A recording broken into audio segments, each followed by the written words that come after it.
你有没有过这种感觉？明明自己没做什么重活，却总是觉得心力交瘁；明明对身边的人掏心掏肺，最后却被伤得体无完肤。其实很多时候你觉得苦，觉得病了，根本不是身体机能出了问题，而是你的能量正在被身边的恶鬼道众生疯狂吸食。他们带着极大的负能量，打着亲情、友情的幌子，正在一点点耗干你的福报和好运。我们总以为学佛修行就是一味包容，但弘一法师说过，慈悲是需要长出牙齿的。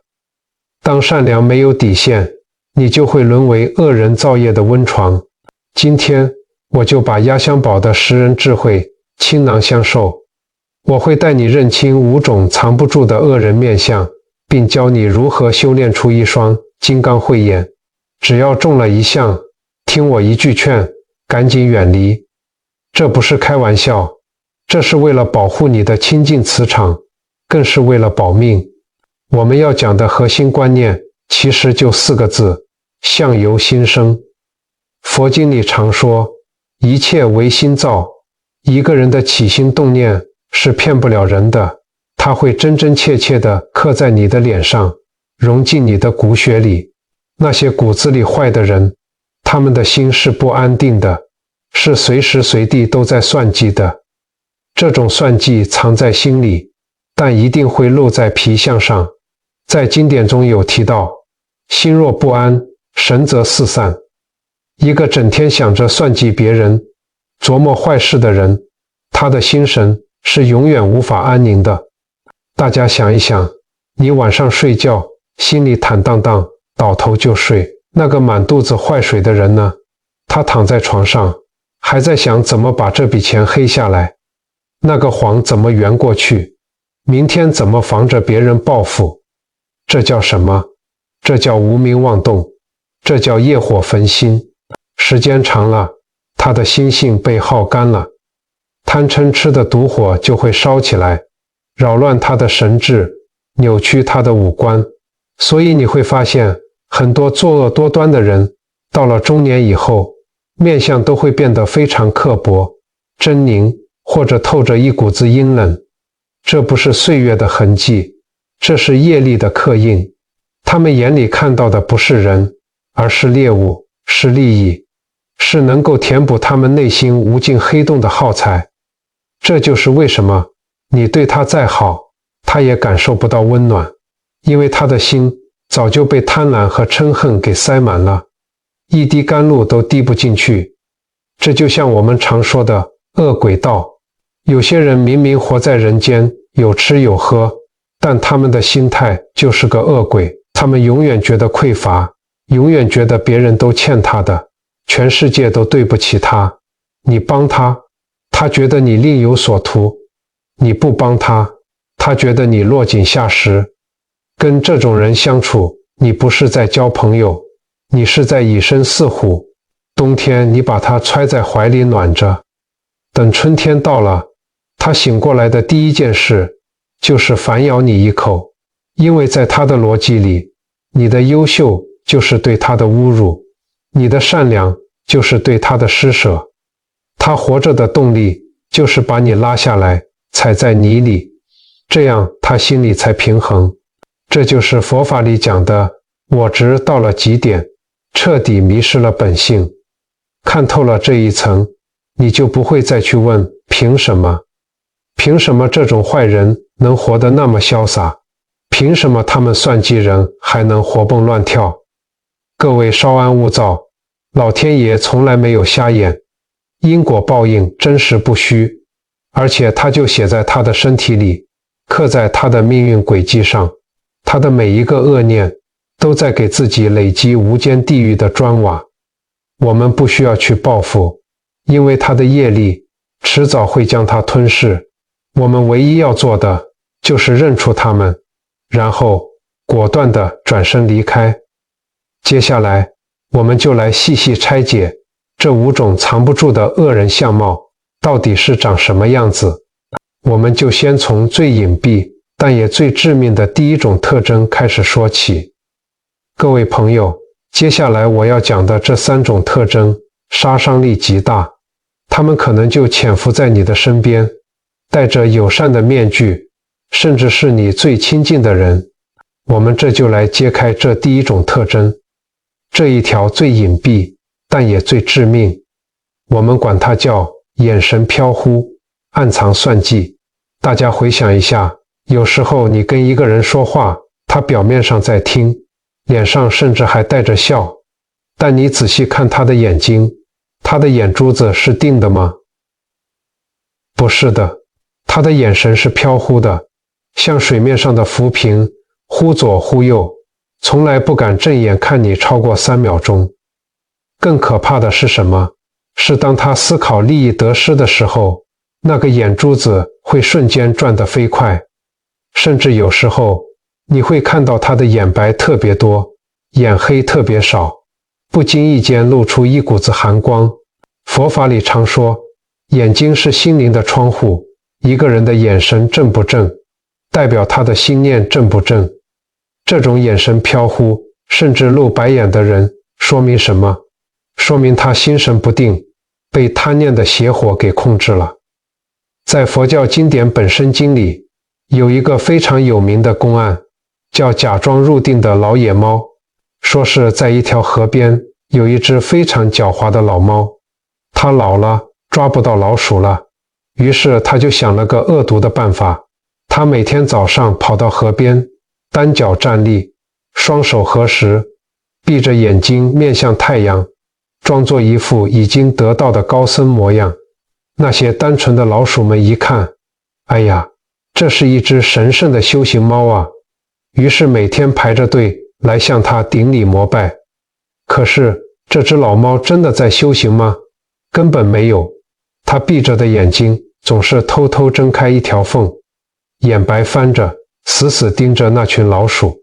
等老鼠们拜完，转身要走的时候，它就猛地扑向走在最后面的那只老鼠，一口咬死吃掉。各位，这就是暗藏算计的眼神。这只猫的贪婪全藏在它那条微微睁开的眼缝里。我年轻的时候遇过一个真实的案例，跟这只老猫简直一模一样。有个做生意的大老板，姓陈，人非常豪爽，心肠特别热。有一次，他带着他的合伙人来找我聊佛经。那个合伙人一进门，文质彬彬，见人先鞠躬，礼数周全得很。但我一看他的眼睛，我心头就揪了一下。这人跟我说话的时候，眼神总是往旁边溜，眼底发黄，带着红血丝，那是内心贪求不满，业火在烧的相貌。最关键的是一个细节，当陈老板转身去帮他倒水，背对着我们的时候，我在墙上的镜子里看到了那个合伙人盯着陈老板背影的眼神。那一瞬间，原本带着谦卑笑意的眼睛突然变得无比冰冷，眼珠微微上吊，露出下眼白，全是算计，还有一种说不出的嫌弃与贪婪。那眼神就是那只准备吃老鼠的老猫。我当时趁着陈老板落单，悄悄把他拉到一边，我说：陈先生，你这个合伙人不可深交，你要防着点，钱财上一定要清楚。他心术不正，眼神里藏着阴毒。陈老板听了还不高兴，摆摆手说：哎呀，你想太多了，我们是换铁兄弟，创业10几年了，人家对我可好了，还帮我挡过酒，我信得过他。结果呢，不出3年，陈老板气急攻心，半身不遂躺在病床上，连话都说不利索。为什么？就是被这个所谓的好兄弟做了假账，一点一滴掏空了公司，最后卷走了所有的流动资金，连厂房都给抵押了，甚至还反咬一口把陈老板告上了法庭。一个骨子里坏的人，他随时随地都在算计怎么从你身上刮油水，怎么踩着你上位。这种算计藏在心里，但一定会露在眼睛里。这种人你对他再好，他也不会记得你的恩情，因为在他眼里，你不是朋友，你是猎物，是一块待宰的肥肉。跟这种人在一起，你的福报会被他一点一点啃食干净。再来，我们看第二种特征，这种特征往往被人当成是聪明或者口才好，但我告诉你们，这叫因事狼顾，言不由衷。什么叫狼顾？大家看过动物频道里的狼吗？狼走路的时候，如果听到后面有动静，它不会整个身子转过来，它只会猛地一回头，那个肩膀不动，头能转过来死死盯着你。这在面相上代表着极度的阴狠与防备。在生活里，你注意观察，有一种人，你看他走路肩膀是缩着的，头是往前探的，你要是叫他一声，他回头的眼神是斜着瞥过来的，带着一股子阴冷和戒备，再配合上他的声音，那就更明显了。佛法讲，言语是心声，声音是一个人内在能量的展现。一个心胸宽广、坦荡荡的人，说话的声音是圆润的，中气十足的。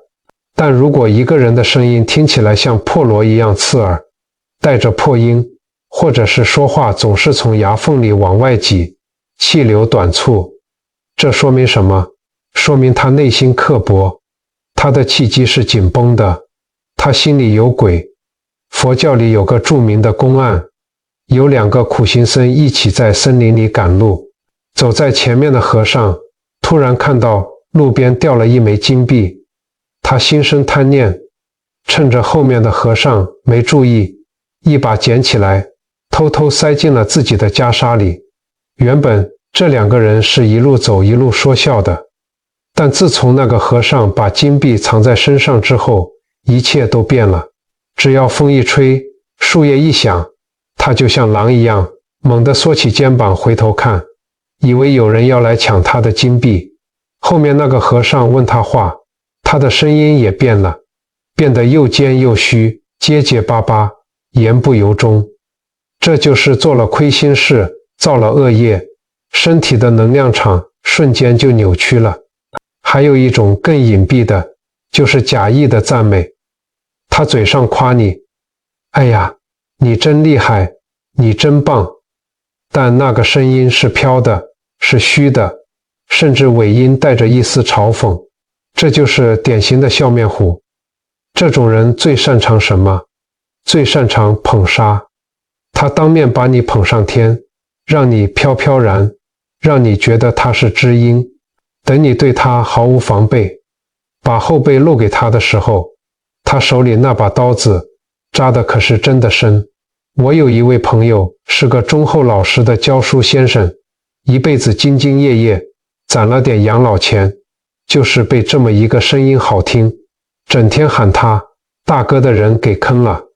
那个人整天在他耳边吹风，说，大哥，你才华洋溢，教书太屈才了，现在有个内部项目，稳赚不赔，你这智慧就该去赚大钱。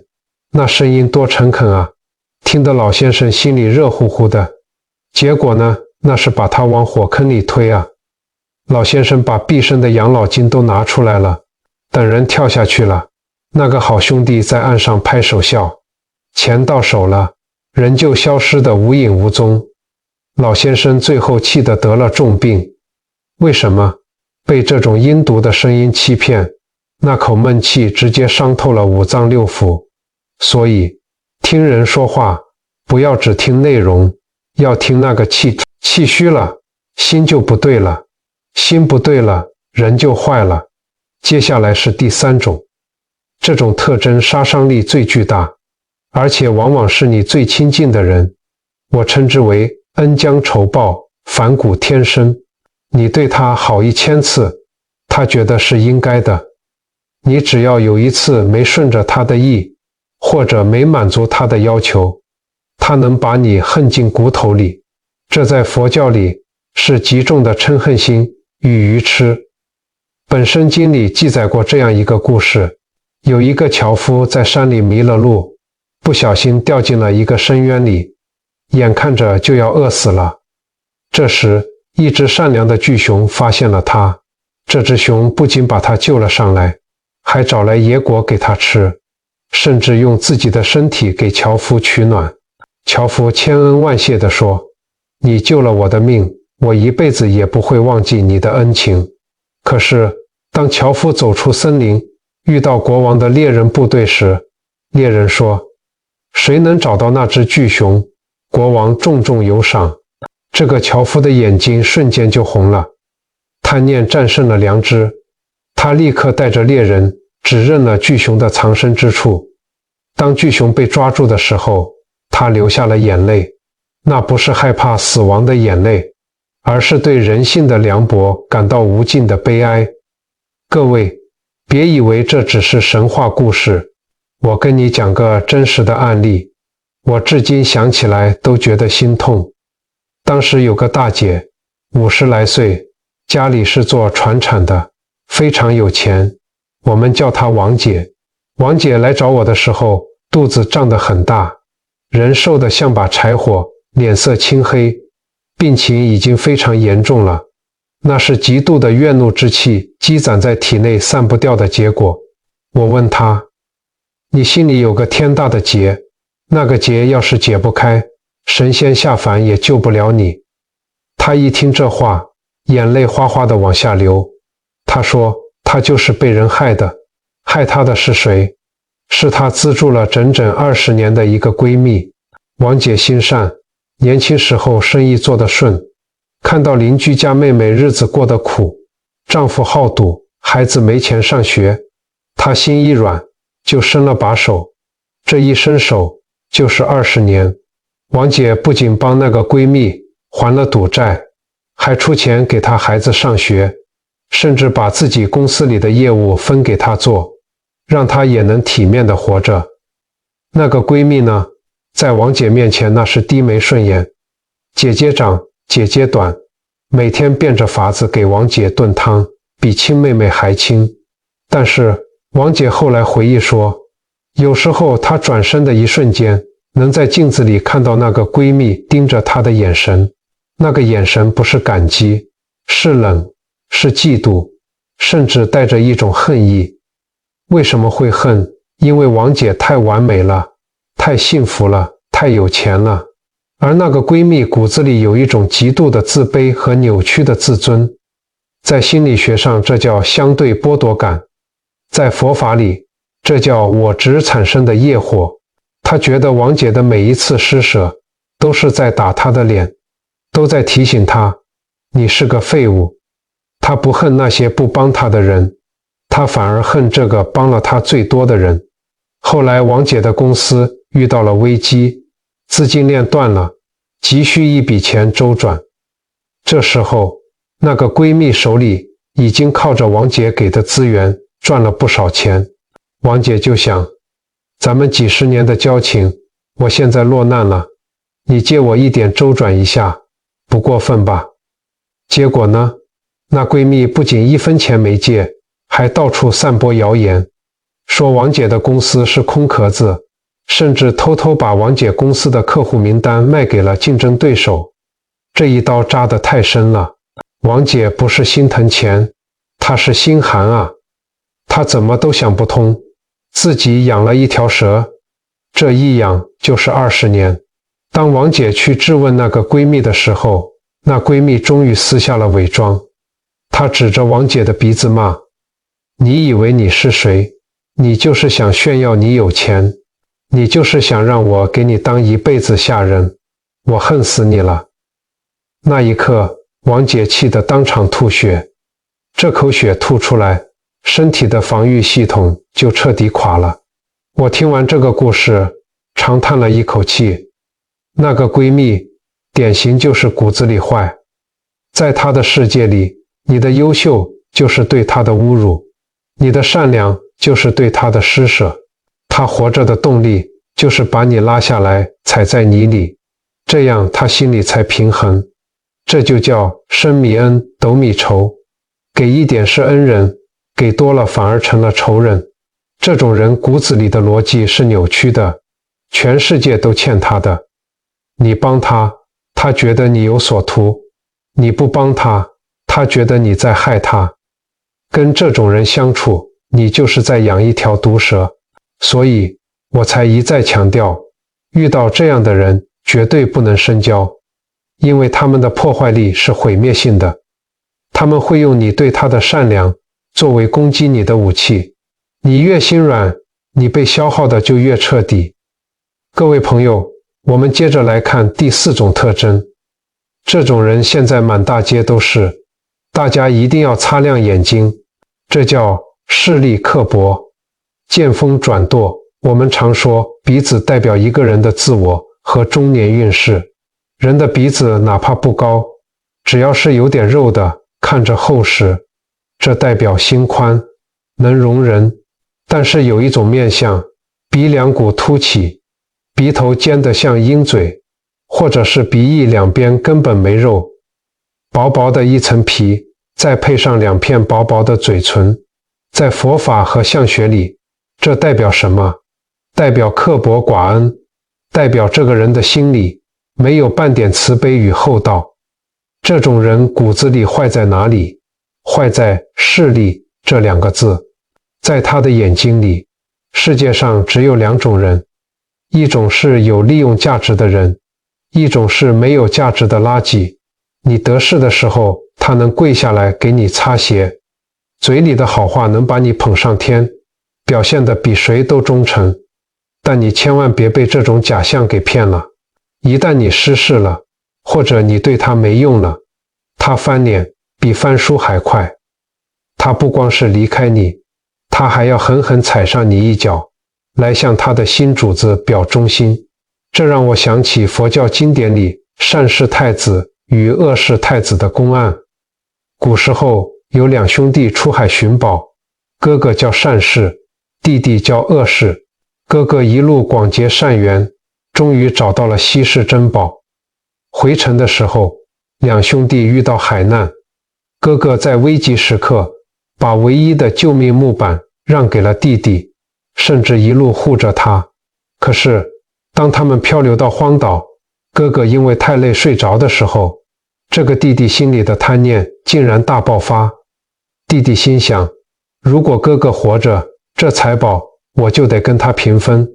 于是这个被贪欲蒙蔽的恶世太子竟然拿起毒刺瞎了恩人哥哥的双眼，带着所有的财宝独自逃跑了。各位，这就是势利到了极点的恶业啊！为了利益，连救命恩人都可以伤害。在现代职场上，这种人也很多。我遇过很多刚毕业的年轻人，满腔热血，结果被这种势利眼的上司给整得抑郁了。有个年轻人非常有才华，在一个大公司做设计，他的顶头上司就是那种典型的刻薄相。这上司平时对他简直像亲爹一样，整天画大饼。小李啊，这个项目你好好干，干好了我给你申请奖金，以后我的位置就是你的。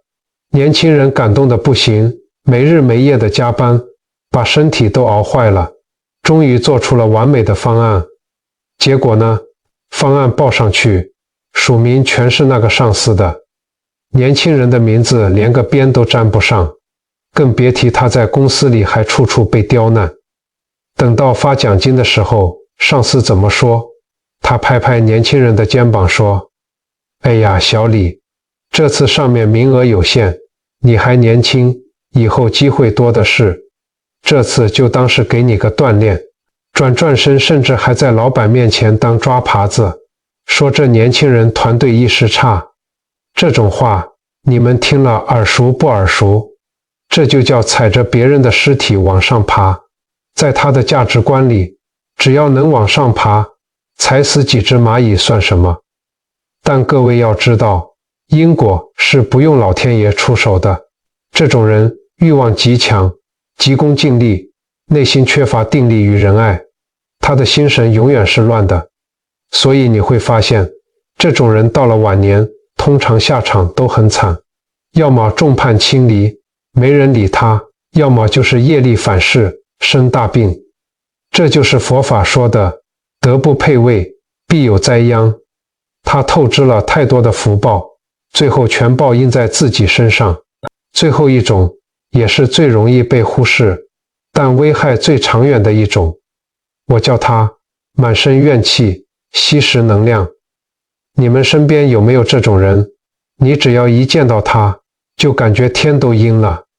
他张嘴闭嘴全是抱怨，抱怨社会不公，抱怨怀才不遇，抱怨老婆孩子，抱怨身体不好。他的眉毛永远是皱着的，嘴角永远是耷拉着的，印堂发黑，面色晦暗。有人会问，哎呀，你说这人家可能就是命苦，不是坏人吧？错了，大错特错。一个满身怨气的人，是因为他内心充满了嗔恨的毒火。这种负能量是有传染性的，就像病毒一样，他骨子里的坏在于他见不得别人好，他自己过得不如意，他潜意识里就希望所有人都不如意。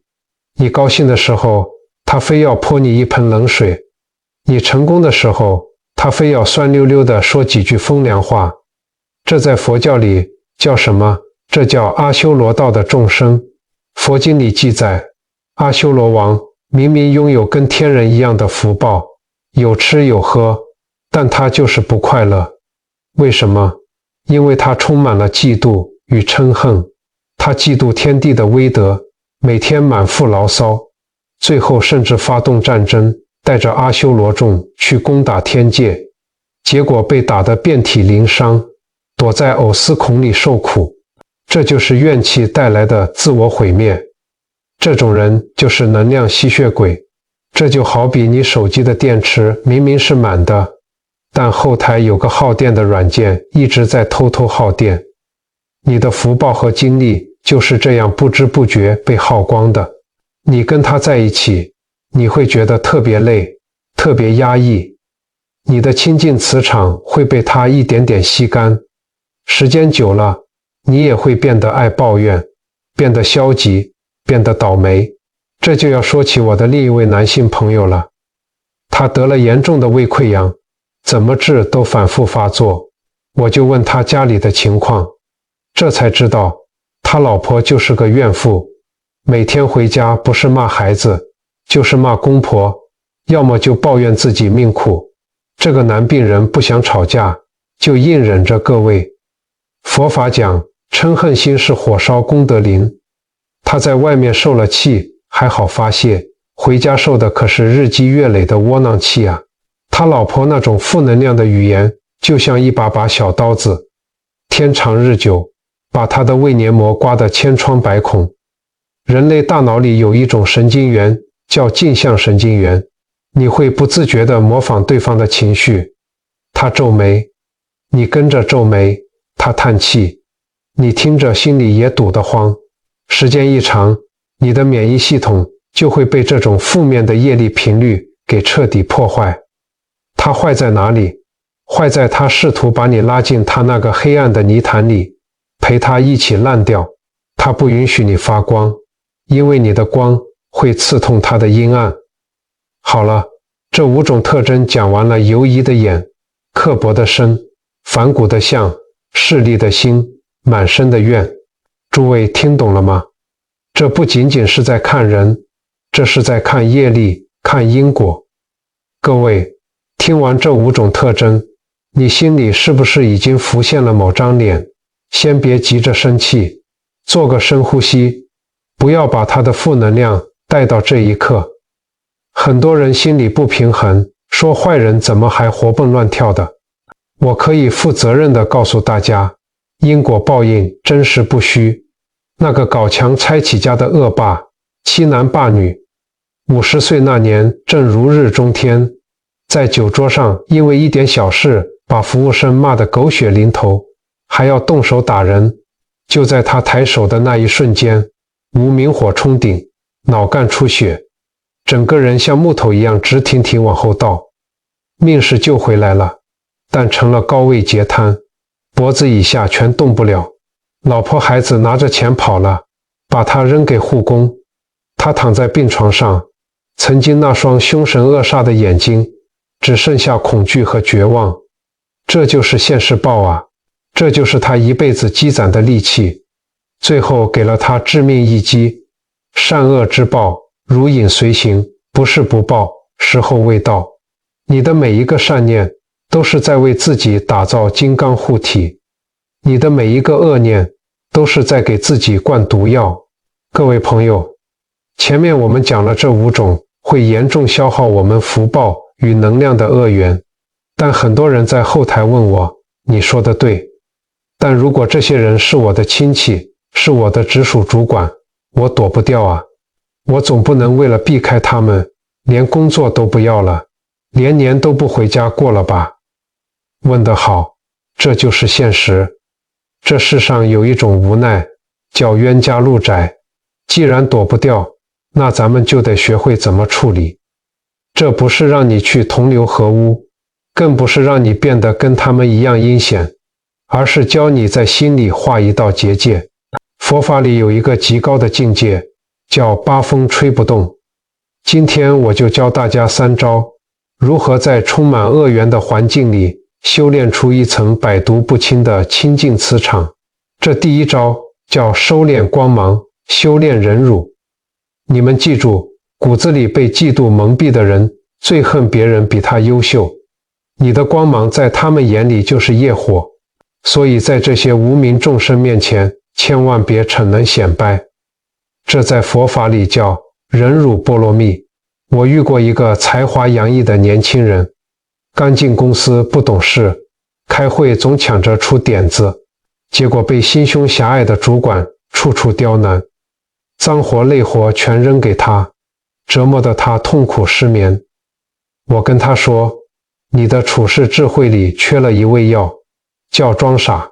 从明天起彻底收敛光芒，主管问意见，你就挠头说笨，全听他的，安排干活就表现得笨拙点，让他觉得你很平庸，毫无威胁，他才会把盯着你的独眼移开。年轻人觉得这叫窝囊。我说，在老虎嘴边抢肉吃是找死，在老虎睡觉时安静路过才叫本事。半年后，年轻人红光满面的来道谢，主管觉得他没出息，懒得理他了。他落得清闲，不仅养好了身体，还偷偷考下证照，准备跳槽。听懂了吗？对付极度的恶人，最大的反击是让他彻底忽视你。他在明处消耗心机，你在暗处积蓄力量。等时机一到，你一飞冲天，他连你的车尾灯都看不见。这就引出了我们的第2招。这招更具智慧，叫善巧方便，化解贪念。这主要针对那种恩将仇报，把你当提款机的人。这种人喜欢情绪勒索，喜欢道德绑架，你帮他是情分，不帮他是本分。但他不这么想，他会觉得你那么有钱，借我一点怎么了？怎么对付他们？你不能直接拒绝，直接拒绝就是结下恶缘，他会到处抹黑你。你得学会运用菩萨的善巧方便，看破他的贪念，然后表现得比他更惨。举个例子，有个做生意的大姐，家里有个极品亲戚，整天来借钱，借了从来不还。这亲戚一来就哭，说日子过不下去了，还说，大姐你这么有钱，8根汗毛都比我的大腿还粗。大姐以前脸皮薄，不好意思不借，结果把自己气出一身病。后来学聪明了，那亲戚再来的时候，刚一张嘴要借钱，大姐还没等他开口，先一把拉住他的手，眼泪说来就来。兄弟，你来得正好，我正想找你呢。你不知道，我现在看的风光其实是个空壳子。我这生意血本无归，外面欠了一屁股债，天天有人堵在门口要账，我昨晚都想去跳楼了。你手头有没有闲钱？能不能帮姐去跟他们说说情？或者你借姐一点周转一下，我要的不多，10万就行。那亲戚一听，脸都绿了，本来是来吸血的，结果发现这血早就干了，还得倒贴，吓得他不但钱没借，还赶紧找理由溜了，生怕大姐赖上他。从此以后，这个亲戚再也没登过门。这就叫用智慧化解业力。他的逻辑是，你好欺负，你只要打破了他心里的预期，表现出你已经没有能量可供吸食了，他自然就跑了。第三招，也是最高境界的一招，叫安住本心，不随境转。这一招是专门对付那些满身怨气，想要拉你下水的人。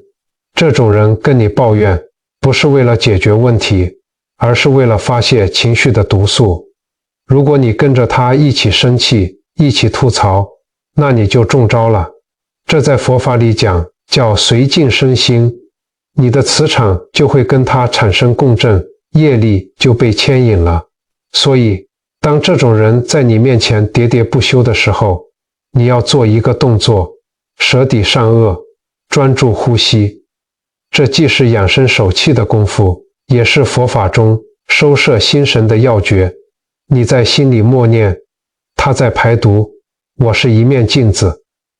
不管他说什么，你都不要走心，你就看着他的嘴唇在动，听着那个声音像风吹过树叶一样，你只点头微笑，说是吗？那真不容易。这叫神不外驰，你的心神安稳地守在自己的身体里，他的那些负能量就像射向海绵的箭，根本找不到着力点。你不需要去改变他，你只需要屏蔽他。当他发现他的抱怨根本影响不到你的情绪时，他自己就会觉得无趣，去找下一个可以吸食的对象了。各位朋友，佛法在世间，不离世间觉。我们听了这么多因果业力，看透了这么多人性幽暗，最终的目的是要把这些智慧落实在每一天的生活里。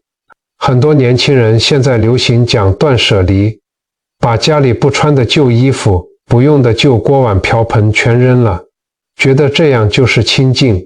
但我告诉你，真正最该断舍离的，不是你柜子里的衣服，而是你通讯录里、生活圈里那些不断消耗你的恶缘。